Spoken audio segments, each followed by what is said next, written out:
think sometimes I also get into my head and my thoughts sometimes, when I have a presentation at school, I'm like, "Oh, I'm gonna stutter at this word or I'm gonna mess up in this slide. I'm weak here."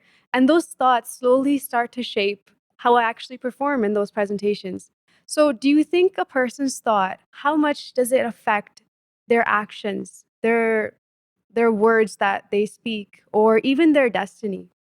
Absolutely. And that's a great question. Thought is very important because there's a saying that says that a man becomes what he thinks. And I think a repeated thought turns into identity rehearsal because you become what you think. So we have to be very careful of what we think. You know, I'll ask you a question. Can you tell me your next thought? Definitely not. Nobody can. Doesn't matter how hard we think, nobody can tell their next thought. Again, remember the divine play where thoughts are being controlled that way as well. So again, the concept of surrender will then tie into this. So there's a lot of things that we'll dive deeper into, but absolutely, I think a thought shapes what a person becomes. So you have to be very careful. You know how I started with the company of good people, wise people, great people? That will shape your thoughts. You sit with an entrepreneur, you will start thinking like one.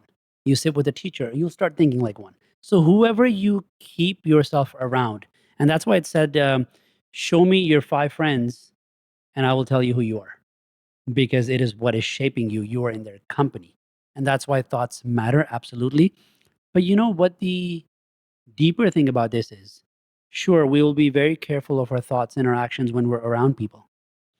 But I think a deeper question to ask here is, how are our thoughts when nobody's watching us? How are our thoughts when I'm in nobody's company? Mm. How are my thoughts when I'm in my own company? And the harsh truth is, we're all scared to be alone. Think about it. You go home, there's nobody, you turn on the TV. You sit in the car, you play music. You don't want silence. You don't want to spend time with yourself.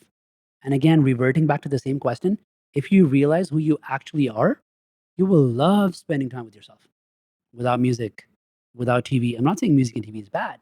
All I'm saying is sometimes people are scared to spend time with the person in the mirror because they're not sure what's going to happen. They've never faced that. Maybe they've never felt the